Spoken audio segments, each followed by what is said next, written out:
Without actual division, find which of the following rational numbers are terminating decimals. Terminating decimals के बारे में हमने बात की थी पिछले वीडियो में, फिर से बात करते हैं। टर्मिनेटिंग डेसिमल का एक एग्जांपल देते हुए, जैसे सपोज 5/2, 5/2 यानी 5 को अगर हम 2 से डिवाइड करेंगे तो हमारे पास आ जाएगा 2.5, 2.5 यहाँ पे आ जाएगा 0 0, 10 माइनस 10 0 आ जाएगा। तो हमारा क्वोशिएंट जो आ जाएगा 2.5 और रिमाइंडर हो जाएगा हमारा 0। क्वोशिएंट जब खत्म हो जाता है एक पॉइंट के बाद और रिमाइंडर 0 हो जाता है तो उसको हम बोलते हैं टर्मिनेटिंग डेसिमल। यानी हम किसी भी कोई भी हमें फ्रैक्शन दी जाए तो हम उसको डिवाइड करेंगे तो हमें पता चल जाएगा, डिवाइड करने से अगर रिमाइंडर 0 आ गया और क्वोशिएंट एक पॉइंट के बाद खत्म हो गया डेसिमल की फॉर्म में, तो हम उसको बोलेंगे कि वो टर्मिनेटिंग डेसिमल है। अब ये वाले क्वेश्चंस में आपको बताना है विदाउट एक्चुअल डिवीजन, आपको बिना डिवाइड किए हुए बताना है कि इनमें से कौन से रैशनल नंबर टर्मिनेटिंग डेसिमल्स है।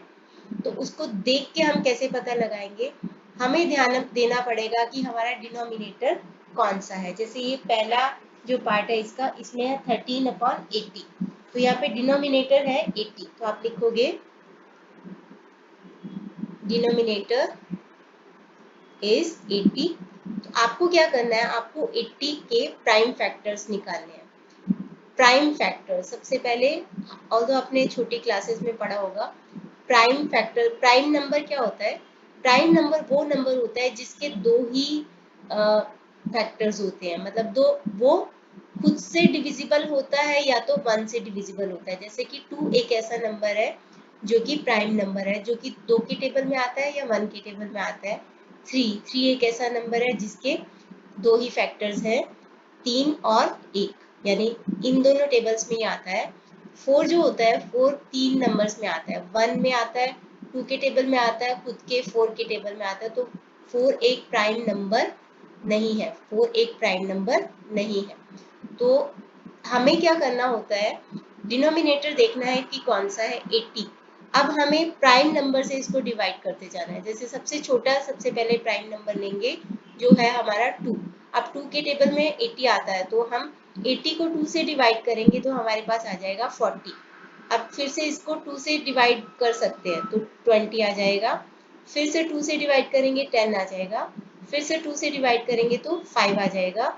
अब 5 भी एक प्राइम नंबर है, तो 5 लेंगे तो यहाँ पे 1 आ जाएगा। तो जब तक 1 नहीं आता तब तक हम इसको डिवाइड करते जाएंगे। अब हम यहाँ पे लिखते हैं कि 80 के जो फैक्टर्स हैं वो क्या है, 2 इंटू 2 इंटू 2 इंटू 2 इंटू 5।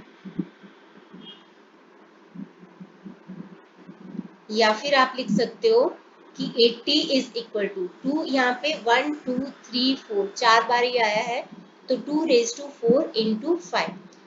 आपको बताने के लिए कि ये टर्मिनेटिंग डेसिमल है कि नहीं, आपको ये देखना है कि जो डिनोमिनेटर है उसके प्राइम फैक्टर 2 होना चाहिए या तो 5 होना चाहिए, इसके अलावा कोई और नंबर नहीं होना चाहिए।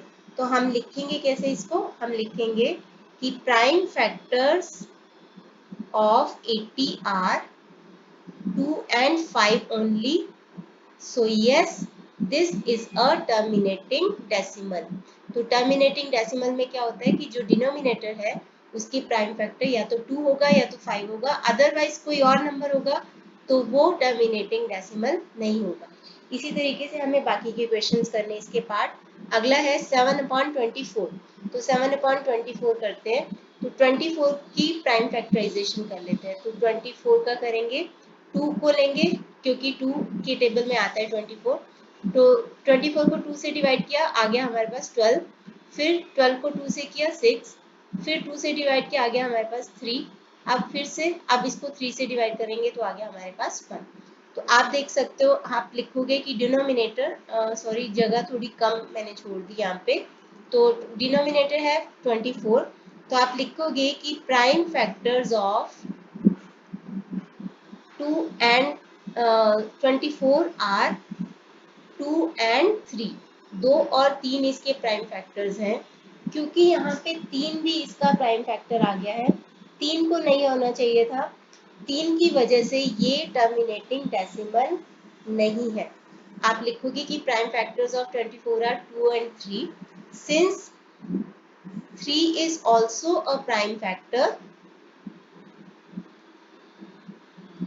so 7/24 is not a terminating decimal. तो ये एक टर्मिनेटिंग डेसिमल नहीं है।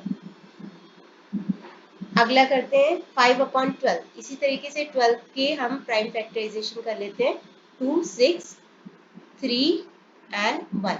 तो आप फिर से लिखोगे कि prime factors are 2 and 3 since 3 also since लिखोगे कि since prime factors of 12 include 3, so it's not a terminating decimal। 2 या 5 ही हो सकते हैं for that to be a terminating decimal। अगर 2 या 5 के अलावा कोई और होगा तो वो terminating decimal हमारा नहीं होगा। इसका लास्ट पार्ट करते इसी का नहीं, सेकेंड लास्ट है 31/375। तो 375 है हमारा डिनोमिनेटर। आप लिख दोगे कि डिनोमिनेटर इज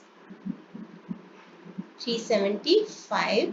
तो 375 का प्राइम फैक्टराइजेशन करेंगे। 2 के टेबल में ये नहीं आएगा, 3 के टेबल में आएगा। तो 375 को 3 से डिवाइड किया तो आ जाएगा हमारे पास 125।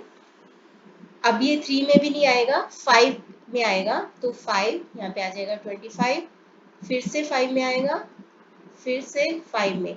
तो आप लिखोगे कि prime factors are 3 and 5 since prime factors include 3, so it's not a terminating decimal। तो ये terminating decimal नहीं है। तो टर्मिनेटिंग डेसिमल होने के लिए 2 या 5 ही उसके फैक्टर्स हो सकते हैं। अगला है 16/125। तो 125 की प्राइम फैक्टराइजेशन करेंगे। 5 के टेबल में ही आएगा, 2 में नहीं आएगा, 3 में नहीं आएगा। तो उसके बाद वाला प्राइम नंबर होता है 5। तो यहाँ पे आ जाएगा 25। 25 को 5 से डिवाइड किया तो आ जाएगा 5, फिर से 5 से डिवाइड किया 1। तो यस, आप लिखोगे कि denominator is 125 and prime factors